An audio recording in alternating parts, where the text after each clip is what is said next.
कई राजा दशरथ ने भेज दिया किसी स्वीपर को, तो हमारी सीता तो किसी छोटी जाति के घर में चली जाएगी, इसलिए भैया उन्हें मत बना लेना, उन्हें इसलिए नहीं भेजा गया। लोग तरह तरह के कयास लगा करके हमको आपको समझा देते, बड़े बड़े कथावाचक कि ये थी वो थी बात, लेकिन ऐसा कुछ भी नहीं था। बात ये थी, यहाँ से शुरू होती है। मैंने कई रामायणों में से खोज को इसको निकाला, प्रश्नों को किया, उत्तरों को लिया, साधु महात्माओं से पूछा, बड़े बड़े ऋषि मुनियों से पूछा, जो बड़े बेचारे कंदराओं में बैठे थे, मैंने वहां भी प्रश्न किया, उसका जवाब मैंने जब देखा, हाँ कम्मन ऋषि की रामायण तो तमिलनाडु में पड़ी जाती है, मैं पूरा बोल ले, हमारे यहाँ की रामायण बहुत छोटी है, तो वहां पर ये दिखाती है। इसलिए अब धनुष की बात आती है, तो मैं बहुत शॉर्ट में से सुना रहा हूँ कि भाई कल कई मामला रहेगा, कहाँ तक आपको लेके चलूं। कथा मेरे पास वो है नहीं कि जल्दी जल्दी नाच कूद के खत्म कर दी। उन्होंने फिर ऐलान कराया राजा जनक ने, और उसने जो भाग होते थे, भाग बजा करके पहले तो कनस्तर बजाते थे, फिर ढोल बजाते थे, उन्होंने ऐलान किया, राजा की मुख्य प्रतिज्ञा ये, राजा की मुख्य प्रतिज्ञा ये, धनवा द्वारा पूर्ण होगी, धनवा द्वारा पूर्ण होगी, वीर धनुष को तोड़ेगा, सीता उसको अर्पण।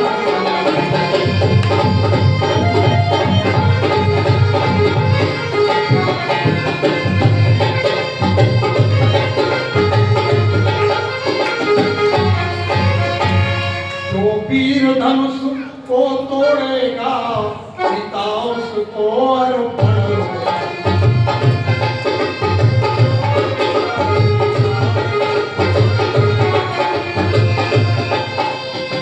इतनी सी बात सुनी कि गले अपना फेंटा बांध बांध कर राजा लोग तैयार हो गए। क्यों तैयार होने लगे, तो जल्दी क्यों बढ़ने लगे कि कहीं कोई दूसरा ना तोड़ दे, हम ही तोड़े। अब वहां बैठाए जो गए थे, गणेश जी के पुजारी, शंकर जी के पुजारी, हनुमान जी के पुजारी, इस तरीके से बैठा ले गए। अब उस लाइन में से निकल के एक राजा आता नंबर से धनुष खाने के लिए, मान लो 100 राजा बैठे, एक निकल के आया तो निन्यानवे बंद कर रहे, हे भगवान जहाँ से धनुष मंत्रवादी हो, अगर इसने धनुष तोड़ दिया तो फिर हम क्या तोड़ेंगे। 99 बंद, लेकिन उनकी सुनी जाएगी ना सुनी जाएगी, भगवान की सुनी 99 की, हम नहीं टूटा उस पर। अब वो बैठ गया, उसके बाद का दूसरा उठ के आया, अब फिर 99 हो गए, देव फिर कर रहे हैं। अब वो 99 वाला एक का कैसे लौट के गया, हे भगवान अगर हम पर ना टूटो टूटेगा ऊपर। ये सब सोच थोड़ा सा कि हो क्या रहा है, सबने यही तरीके से भजन किया कि कैसे इस पर ना टूट, हम पर ना टूटा टूटे, इस पर बिना धनुष किसी पर नहीं।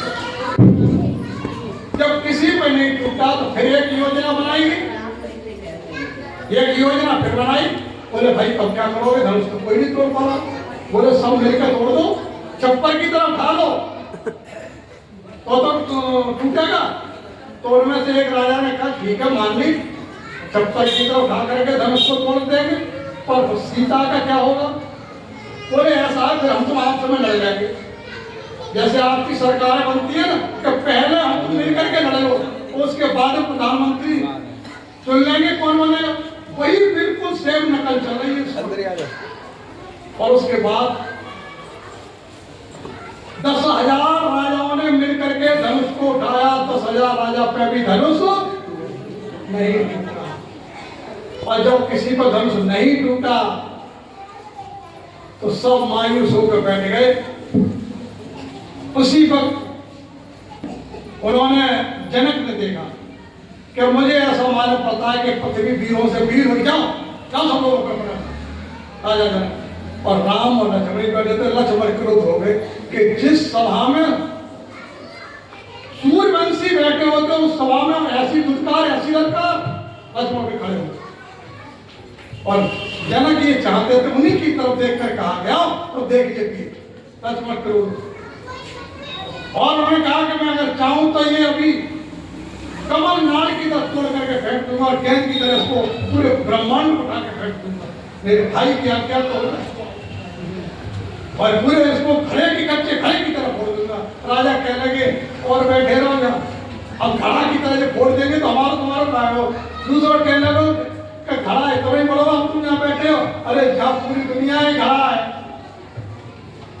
ये उठाएंगे और फिर रखेंगे तो हम तुम रख जाएंगे यही, हमारा क्या करेंगे। इस तरीके से एक दूसरे को समझाने लगे। राम जी ने लक्ष्मण को रोका, लक्ष्मण जी ऊपर मत हो। तो वहां किसी ने ये कहा कि भाई लक्ष्मण जी की तरफ इशारा क्यों किया गया? तो वहां बताया लक्ष्मण जी का जो चरित्र है वो डंडे के समान है। किसकी तरह? डंडे के समान। और राम जी का जो चरित्र है वो डंडे के समान है। जब डंडा खड़ा हो जाएगा तो झंडा तो लहरा नहीं लगेगा। और यही हुआ जब राम डंडा खड़ा हुआ, राम जी लक्ष्मण जी जब क्रोधित हुए तो राम जी तैयार हुए। गुरु जी ने आपके लिए हम समय आ गया। बोले महाराज क्या समय आ गया? जाओ पीड़ा मिटा दो जनक की, हम उसको तोड़ दो। तो जाकर के विचार करो राम जी ने क्या किया। राम जी छलांग लगा करके धनुष के पास नहीं गए। राम जी ने सबसे पहले क्या किया, ये आप ही तो सीख रहे हैं। राम जी ने सबसे पहले गुरु जी के चरणों में प्रणाम, तो धनुष तो वही टूट गया। गुरु की आज्ञा में धनुष तो समझ लो टूट गया। आके प्रणाम किया, गुरु जी ने आशीर्वाद दिया, जाओ राम। राम जी चले बिल्कुल आराम से, ना कोई घमंड ना कोई कुछ, चले। और उसके बाद राम जी ने जाकर के वो कार्य किया किसी राजा ने नहीं किया। राम ने जाकर के धनुष को प्रणाम किया, धनुष की भी इज्जत रखी, धनुष को प्रणाम किया। और उसके बाद जितने भी राजा रानी वहां बैठे हुए जो कुछ बैठे सबको राम जी ने प्रणाम किया, ये किसी ने नहीं किया। और फिर उसके बाद राजा सबको प्रणाम करने के बाद गुरु जी को मन ही मन को कीन प्रणाम, मन ही मन गुरु जी को फिर प्रणाम किया। तब धनुष से हाथ लगाया और धनुष से हाथ लगाया तो धनुष के छोटे टुकड़े काहुन लखा देख सब ठावे। किसी ने यही नहीं जान पाया कि धनुष को कैसे टूट गया, ऐसा चकाचौंध। और वहां धनुष की जब आवाज हुई तो धनुष जब टूट गया तो मीटिंग फिर होने लगी। इनकी जो राजा बैठे थे तो फिर मीटिंग करने लगे। अब क्या मीटिंग हो रही है, सब देखते रह गए, हथपथ हो गए, बोले धनुष तो टूट गया, अब सीता इसकी हो गई, लेकिन लेके किधर होके जाएगा? जाएगा तो सही, भाई बीच में छीन लेंगे। अब भी बकाया नहीं है, दिमाग लगाना, यानी बाहर रास्ता में छीन लेंगे। अब तैयारी कर रहे हैं छीनने की, और तो कुछ रहा नहीं, सीता तो होगी राम की।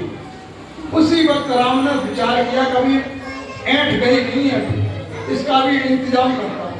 तो ही उन्होंने ध्यान किया, कट के परशुराम आए। ये सारा खेल उनके सारे पे हो रहा था। परशुराम आएगा, परशुराम आएगा, हर साइड होकर घुमाया और आकर के सब कांपने लगे। हे मूढ़ जनक जल्दी बतला, ये धनुआ किसने तोड़ा है? ये तोड़ा है, ये धनुआ किसने तोड़ा है? इस भरे स्वयंवर में किसने सीता से नाता जोड़ा?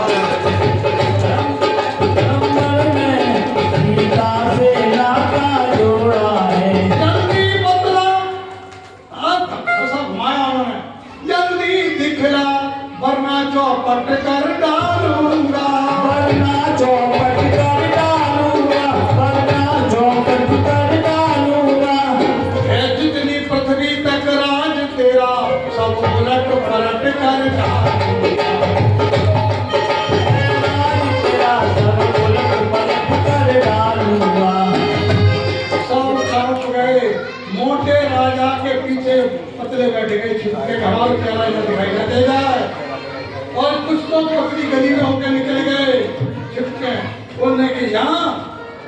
सामने इनसे तो लड़े हो। और हम जानते अब दूसरे मंत्रणा करने के तो भाई कानून क्या करा देखा हमने तो इसलिए नहीं तोड़ा धनुष। हम जानते हैं कि धनुष टूटा और जगाएंगे इनसे कोई युद्ध करो। हमने भैया ताज आके छिड़के छोड़ दो यानी एंड अब भी खत्म नहीं हो रही है। हमने इसलिए नहीं तोड़ा धनुष। हम जानते कि परशुराम आएंगे। राम ने की अच्छा ठीक है। उसके बाद सभी राजा लोग अपने अपने गंतव्य स्थान को जाने लगे और दो राजाओं ने धनुष को छुआ भी नहीं था। आपने तो देखा होगा रामलीला में कि रावण की उंगली पिच गई धनुष के नीचे दब गई देखा होगा और रावण ने धनुष छुआ भी नहीं था। रावण ने और बाणासुर ने धनुष को नहीं छुआ। दोनों ने दूर से प्रणाम करके चला गया। रावण बाण छुआ नहीं चाहता। रावण ने और बाणासुर ने धनुष को नहीं छुआ। सब लोग जब चले गए तब तो दूल्हा दुल्हन रह गए। क्या बात है। इसके बाद विदाई हुई। चारों भाइयों की शादी हुई। बारात आई अयोध्या से। ऐसी बारात तो मैं देखी ना होगी जिसमें दूल्हा ही ना हो। शादी हुई उसके बाद में विदाई हो गई। और विदाई होने के बाद जब सब चल दिए तो जनक जी ने राम जी को रोक लिया। जो कल मैंने कह दिया था कल बताऊंगा वो बात आज सामने आएगी। अब आप सुनो क्या कहा। राम जी को गुरु जी ने क्या बदल दिया। पहले क्या थे फिर राम बना दिए। अब जनक फिर क्या कह रहे हैं कि वो विजय राज है। जनक कह रहे हैं परशुराम ने भी यही कहा। जब सब राजा चले गए तो परशुराम ने प्रणाम किया राम जी और क्या कहा। राम कहो के ही एक प्रशंसा जय महेश मन मानस हंसा। हे हंस महाप्रभु मैं तुमको कैसे प्रणाम करूं। मेरे पास एक ही मुख है। कहो का हमको एक प्रशंसा जय महेश मन मानस हंसा। अब यहाँ भी हंस शब्द आ गया। परशुराम ने भी खोल दिया और उधर को गुरु जी ने ढक दिया था। किसने विश्वामित्र ने। जो हंस भगवान था उसको नाम चेंज करके राम दे दिया। और परशुराम ने फिर बोल दिया कि आप तो हंस हो मैं पहचान गया। अब जनक जी के पास जब जनक जी भी भजन करते थे तो जनक जी क्या कह रहे हैं रोक करके गूढ़ खुलवाया। गूढ़ नहीं गूढ़ खुलवाया। गूढ़ तत्व गूढ़ तत्व को खोला राम जी से खुलवाया। किसने जनक जी। और जनक जी ने जो समझी बात तो जनक जी क्या कहते हैं राम करो के ही भांति प्रशंसा मुनि